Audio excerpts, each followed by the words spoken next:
बात है कि अंत समय यदि हमारे से स्मरण नहीं हुआ तो हमारा स्मरण हमारी प्रियाजू कहेंगी और कहेंगे बुला उसको।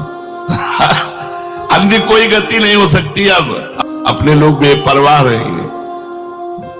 हम श्यामाजू केवल अभिमानी, टेढ़े रहे मोहन रसिया सो बोले अटपट बानी। ये बात बैठा लो, हृदय में बैठालने की है। अब हमारा अंतिम नहीं बिगड़ेगा, क्योंकि अंतिम में प्रियाजू हमें याद करेंगी।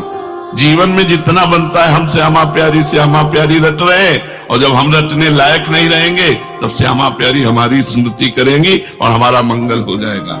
ये बहुत मीठी बात है, बहुत अमृतमयी बात है, क्योंकि उस समय हमारे बस की बात नहीं रहती। हमारे बस की बात तो अभी भी नहीं है। जब मन जहां चाहता है वहां चला जाता है, तो उस समय, अंतिम समय जब हमारा आएगा, उस समय मेरे बस की बात नहीं, तो उस समय प्रियाजू स्मृति करके हमारा परम कल्याण, परम मंगल करती है। तभी हमने कई बार सत्संग में कहा है, भगवत प्राप्ति आश्रय से होती है। अंदर का जो आश्रय है वो भगवान देखते हैं। भगवान के साथ जो अपनापन है, जो भगवान के प्रति भाव प्रकट हो गया है, वो भाव उसका परम मंगल कराता है। और देखो, निश्चिंत हो जाओ, हम लोग प्रियालाल की शरण में हैं, बस इतनी चिंता करने की बात है कि उनका भजन न छूटे।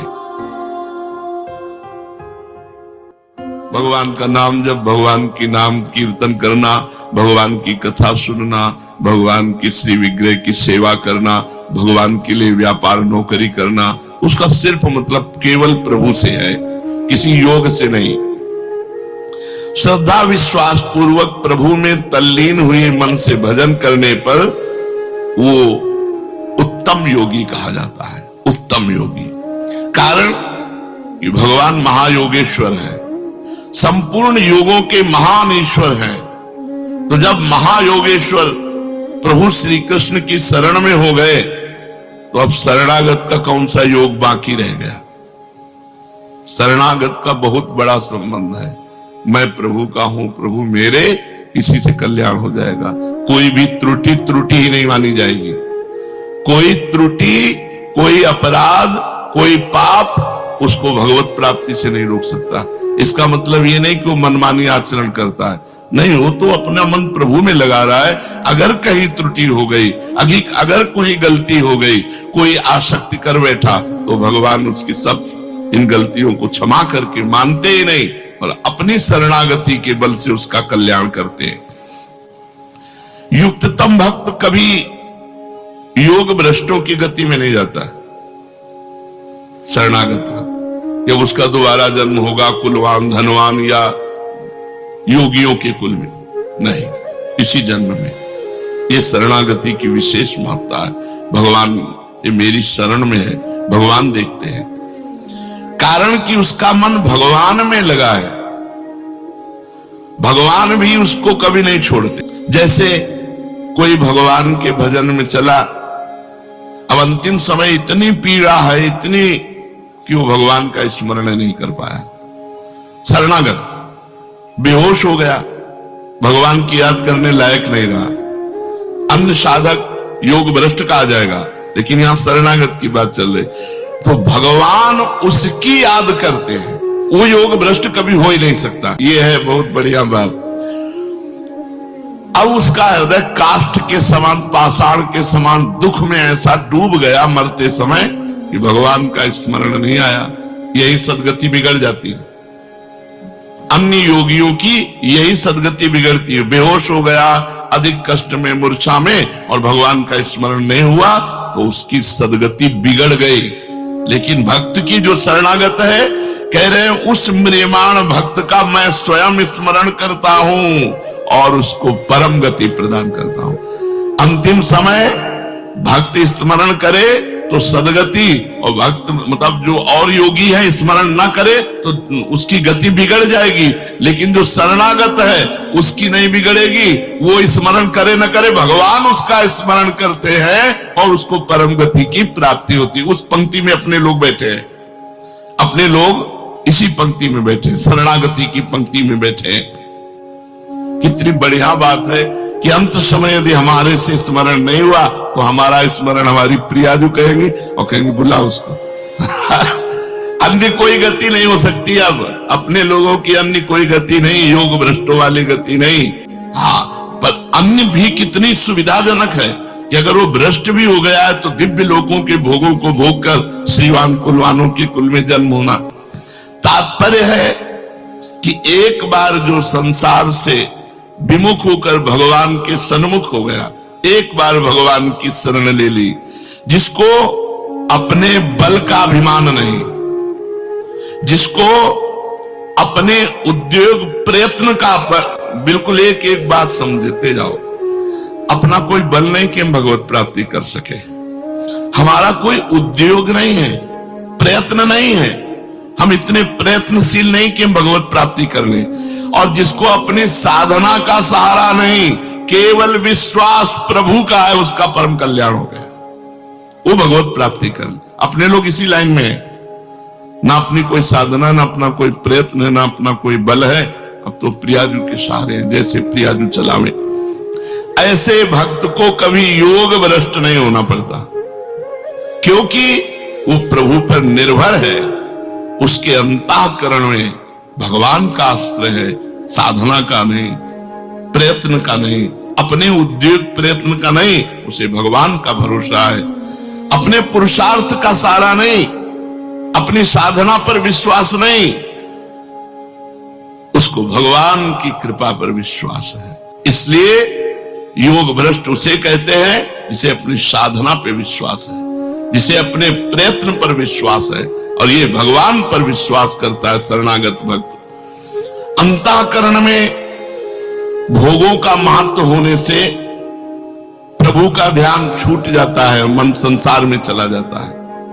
अगर ऐसे समय में प्राण छूटते हैं तो कोई भी साधक हो, उसका संसार में जन्म होगा, उसे योग भ्रष्ट कहते हैं। लेकिन जो भगवान का शरणागत है उसका नहीं, क्योंकि अंतिम समय भगवान उसका स्मरण करते हैं, इसलिए वो योग भ्रष्ट हो ही नहीं सकता, वो भगवत प्राप्ति करे।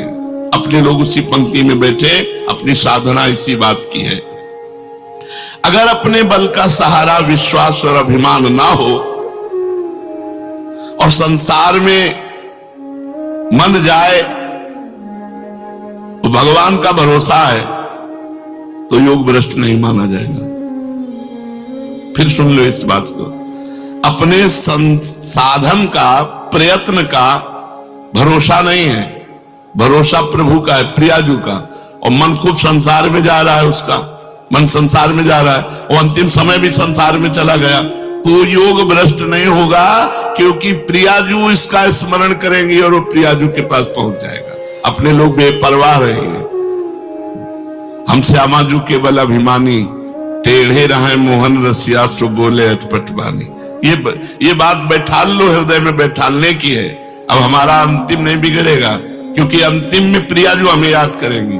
जीवन में जितना बनता है हम श्यामा प्यारी से श्यामा प्यारी रट रहे हैं, और जब हम रटने लायक नहीं रहेंगे तब श्यामा प्यारी हमारी स्मृति करेंगी और हमारा मंगल हो जाएगा।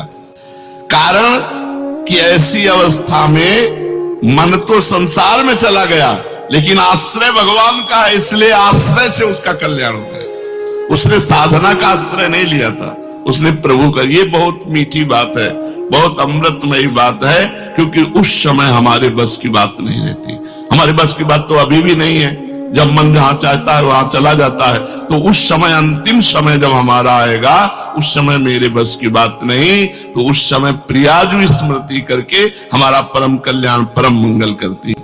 ऐसे निर्भर भक्त का चिंतन भगवान स्वयं करते हैं, जिससे वो योग भ्रष्ट ना होकर भगवत प्राप्त हो जाता है। जय हो। संसार का संबंध विच्छेद होने से योगी बंधन मुक्त होता है, लेकिन ये संसार का चिंतन करने पर भी भगवान को प्राप्त होता है। ये खास बात है शरणागति की। अंतिम समय संसार का चिंतन चला गया, लेकिन आश्रय किसका है? प्रियाजू का। अंदर आश्रय प्रियाजू का, प्रभु का आश्रय। तो इसका परम कल्याण आश्रय से हुआ, मन आने जाने से नहीं। ये है शरणागति की विशुद्ध महिमा। वो निर्विकार परम सुख, परम शांति, परम आनंद का अनुभव करेगा, उसकी पूर्णता में कभी कोई कमी नहीं हो सकती, क्योंकि अंतरात्मा से उसने प्रभु का आश्रय लिया है। ये भगवान जो ये कह रहे हैं, जिसने अंदर से मेरा आश्रय ले लिया, इसे तभी हमने कई बार सत्संग में कहा है, भगवत प्राप्ति आश्रय से होती है। अंदर का जो आश्रय है वो भगवान देखते हैं। भगवान के साथ जो अपनापन है, जो भगवान के प्रति भाव प्रकट हो गया है, वो भाव उसका परम मंगल कराता है। भगवान कह रहे मेरे में ही जिसका मन आसक्त हो गया है। देखो, खास बात देखी जाती है, जैसे हृदय से हमारे लोगों का लक्ष्य भगवत प्राप्ति है, प्रियाजू है।